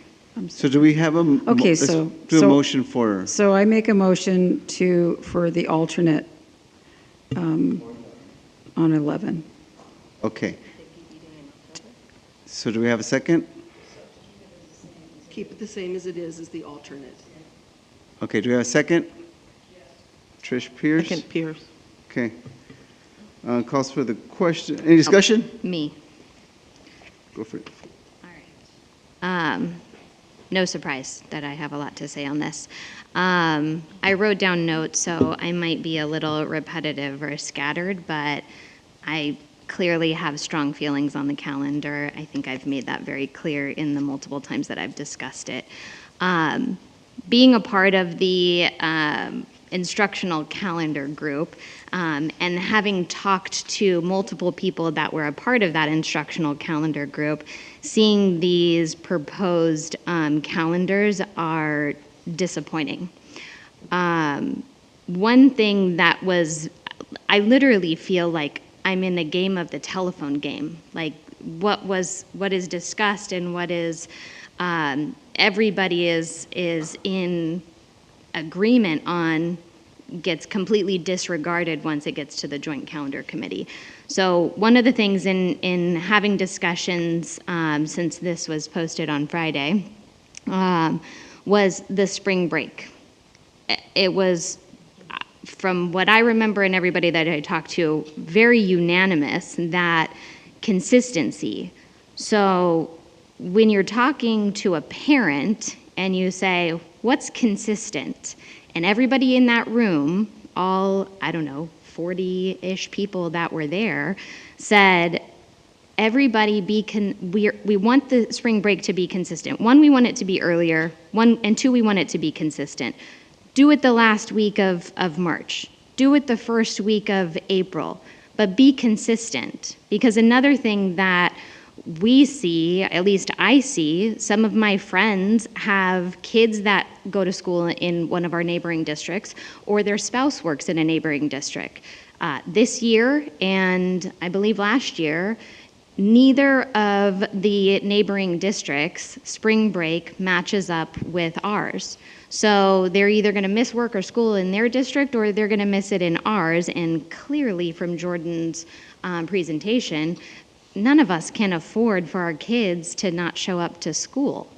So the fact that when we get a calendar proposal and the ideology behind the consistency was we're going to do it from the last date in February where there was a break to the end of school and then we're going to find the middle.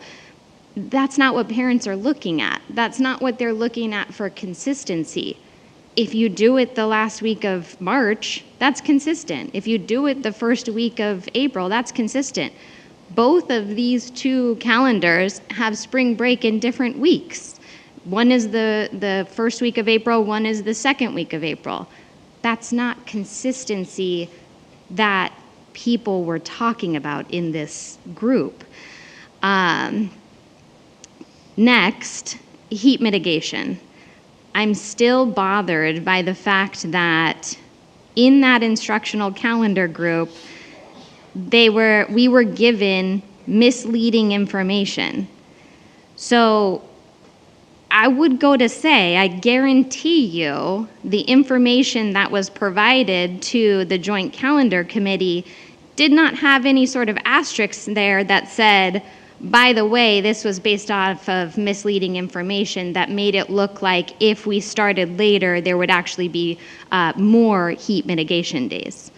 Because we as a board, when I asked for that information back in September, we never even got that information. We got an explanation, but even the chart that we were given as a board in that Friday letter it made it look like we would have more heat mitigation days because it extended the school year till June 19th.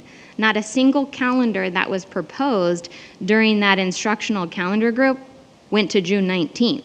So even the information that's given to us as a board, I don't think is accurate information when it comes to heat mitigation. We're in a business that is a taxpayer-funded business.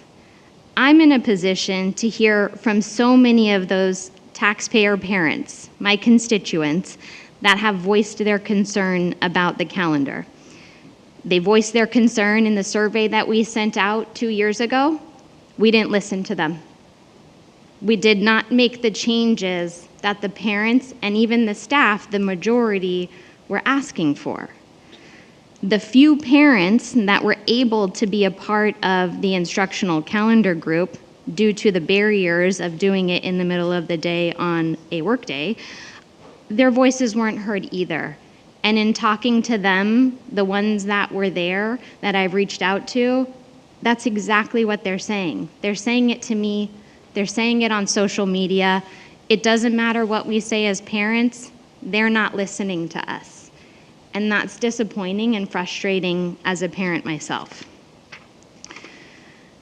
As far as the Joint Calendar Committee goes, I feel personally, and I'm not speaking for the rest of the board, but I think there's a lack of transparency there. From my understanding, it's a very small 8-member committee-ish that includes certificated employees, administrators, and union and district representation. Somebody that I know that's on the committee said to me, they don't listen to what I have to say anyway. Like, I don't know who they is, but their minds are already made up. This troubles me even more is the lack of our classified input. I don't know if classified union representation was part of the Joint Calendar Committee because we're not given that. But the fact that even in the instructional calendar group, I made it very clear that classified needed to be present. Their voices need to be heard. They need to have a seat at that table.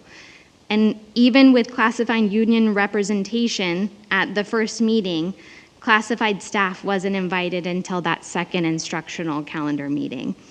The 3 to 4 classified staff members that were present were clearly not listened to because this calendar that's proposed didn't reflect any of the concerns that they were making.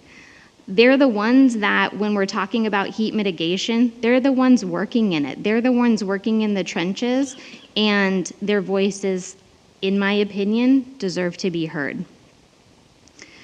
I'm bothered when so many of these voices are saying one thing and the calendars are based on a small percentage of our student population.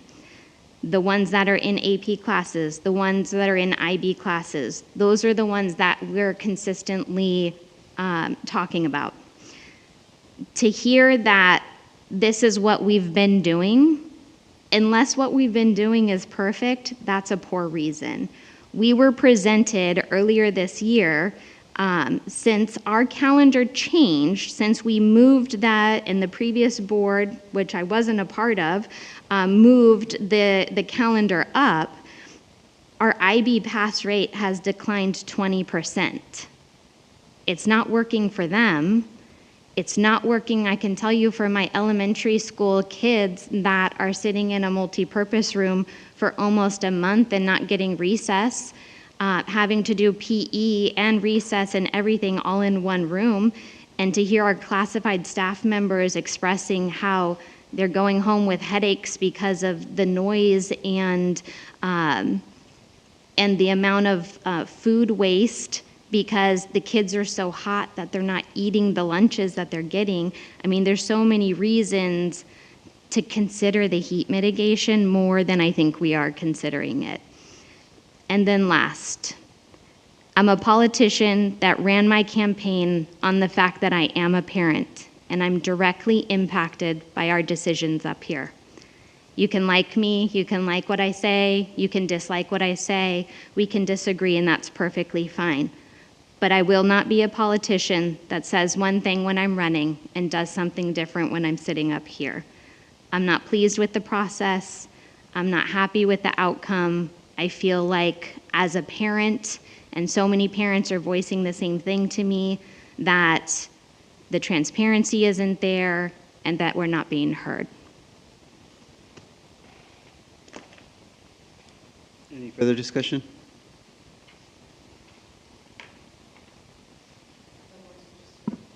Yeah, well, I'm just checking. Is there any further discussion?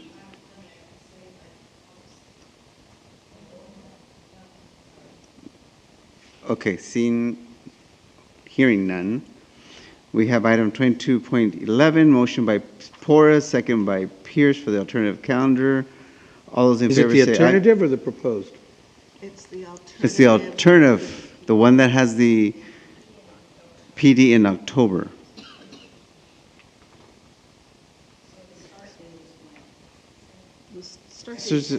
Yeah, the same. Stays the same.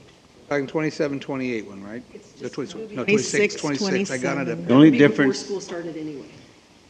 the only difference is the PD day. Only difference is the PD day. The PD day for the alternative is October instead of, Before school starts. Proposed one, they'd have it on the 19th of August, okay, right? And the alternative one is having it on October 16th. That's the one you made the motion for. Okay. So you made it for the alternative one? Correct. Yes. Okay, so Okay. let's, all those in favor say aye. Aye. Aye. aye. Any opposed? I'm a no. Any abstentions? None. Motion carries 4-1. We're going to go on to item 22.12. I make a motion to approve the alternative calendar for the year 27-28 with the professional development day remaining in October. We have a second. Do we have any discussion? Know that the beginning of the school year is very hectic for teachers and staff, and to try and sit in a professional development day and give it your full attention when you have so much on your plate preparing for the new school year. As a 30-year teacher, I've had that before school, and it's just not conducive to getting the most out of the PD. So by the time you get a month into school or so, a month or so, and you've got to know your kids, it's much more effective, in my opinion. Any further discussion? Hearing none, calls for the question. All those in favor say aye. Aye. Aye. Any opposed? No. Any abstentions? None. Motion carries 4-1. Moving on to 23, General Function Student Support Services. There are 13 items for General Function Student Support Services. Is there a motion to take them as a group or individually? Porras. Is there a second? Second, Pierce. Any discussion? Hearing none, calls for the question. All those in favor say aye. Aye. Any opposed? Any abstentions? Motion carries 5-0. General Function Superintendent, there are none. 25, Consent Items, Student Matters. Dr. May Vollmer. Yes, tonight, in closed session, the board took action to approve the following student matter. Expulsion case 25/26-06 on a motion made by Trustee Porras, seconded by Trustee Duran. The motion carried 5-0 with the board accepting the recommendation of the expulsion order. 26, Consent Items, Business Services. There are 12 items in Consent Items, Business Services. Is there a motion to take these as a group or individually? Them as a group, Pierce. Is there a second? Second, Duran. Any discussion? Hearing none, calls for the question. All those in favor say aye. Aye. Any opposed? Any abstentions? Motion carries 5-0. Consent Items, Educational Services. There are 10 items in Consent Items, Educational Services. Is there a motion to take these as a group or individually? A motion to take them as a group, Pierce. Is there a second? Second, Porras. Any discussion? Hearing none, calls for the question. All those in favor say aye. Aye. Any opposed? Any abstentions? Motion carries 5-0. 28, Consent Items, Personnel Services. There are none. Consent Items, Student Support Services. There are 2 items in Consent Items, Student Support Services. Is there a motion to take these as a group or individually? Take them as a group, Porras. Second? Second, Pierce. Any discussion? Hearing none, calls for the question. All those in favor say aye. Aye. Any opposed? Any abstentions? Motion carries 5-0. Consent Items, Superintendent. There are none. Personnel Action Certificated. Dr. Hyde. Thank you very much. I'm excited to announce that we have 2 retirements. Both of these employees have contributed a significant amount of time to our students and staff. The first is Dennis Chavez, who's retiring after 28.5 years of service to the district from Summit High School. And then Janine Heel from Madison Elementary. She's retiring after 21.5 years to the district. So combined, these folks have a half a century, 50 combined years of service to the students and staff and families of Desert Sands. So congratulations to both of them. Motion. Is there a second? I'll second that, Duran. I'll begin comments. I just want to say I worked with Dennis Chavez over at Indio High School, and you know, what a fabulous math teacher. And I think it goes to saying that, you know, he was a piece of a puzzle that just fit so perfectly when he was there at Indio High. And when I would see him down at Horizon Summit later and some of the graduation ceremonies, you just saw the way the students really were drawn to him, were drawn to his charisma, his knowledge, his professionalism, and just his all about, just as the students would say, his vibe. And nobody, I mean, I'm just Dennis Chavez, man, when he walks in, I just see the room just gets so much smarter. And he's just a great guy. We're going to really miss him. So my hat to him tonight. Thank you, Dennis. Congratulations on making it to the finish line.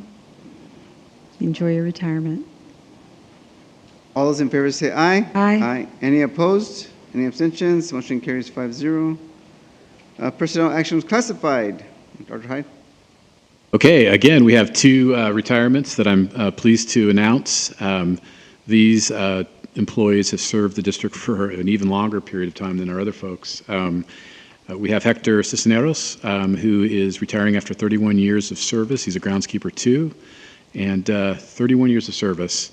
Next, we have Cindy Thomas, who's a bus driver and is retiring after 39 years of service to the district. So 70 combined years of service to the students and staff and families of Desert Sands Unified School District. So kudos to these two folks, and hopefully have a wonderful retirement. They certainly deserve it.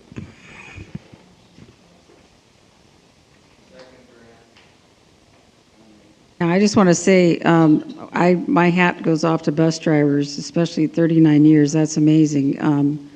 They're the first people that our students see and the last one at the end of the day. So they're very special people. So I hope she enjoys her retirement. Congratulations.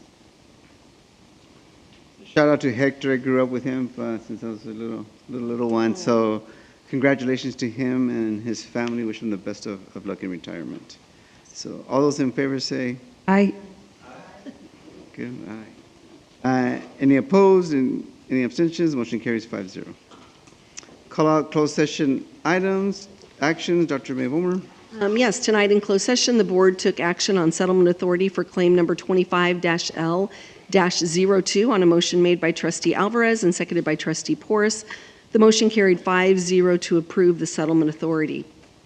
Also tonight in closed session, General Release and Settlement Agreement SSS number 6/2025-2026 on a motion made by Trustee Porras, seconded by Trustee Alvarez. The motion carried 5-0 with the board accepting the recommendation. General Release and Settlement Agreement SSS number 7/2025-2026 on a motion made by Trustee Porras and seconded by Trustee Pierce. The motion carried 5-0 with the board accepting the recommendation. Also tonight in closed session, the board approved the appointment of Meredith Greenwood as principal of Lincoln Elementary School, passed on a motion made by Trustee Porras, seconded by Trustee Duran. It was a unanimous vote of 5-0. That's all. For suggestions for future agenda items that receive at least 3 votes, Ms. Pierce? Mr. Duran? I have a couple. I'd like, back in the day, I don't know, maybe, but we used to have some 2x2s with the city fathers, and I'd like to get that going again. I know, but I haven't met with, I don't think with Indio, have we, for a while?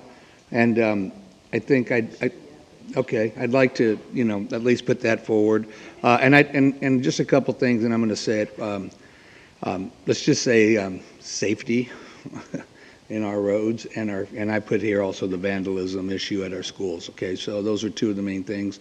And then another thing that I think is just on more of on a positive. I'd like us to take a look at. I'm always trying to think of how do we separate Desert Sands from everybody else, and I thought the other day, and I saw again today that if we could somehow incorporate the learning of sign language, maybe at all of our schools, starting young, and it doesn't have to be, we're not looking for, someone to be able to obviously interpret or do this a meeting, but at least so that students go out into the world, that they have a worldwide language that they'd be able to communicate with.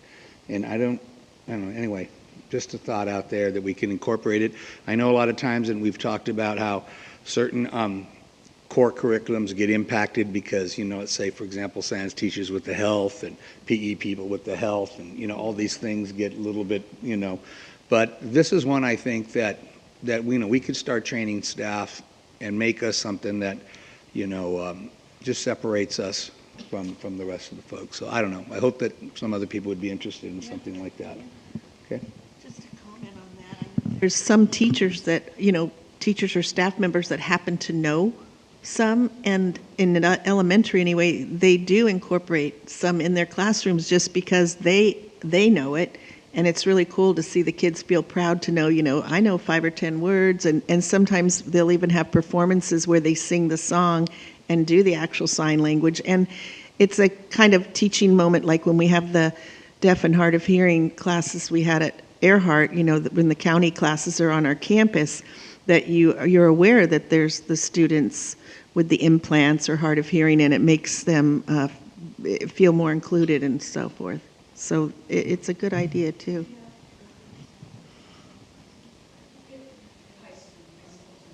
they can take it as a language.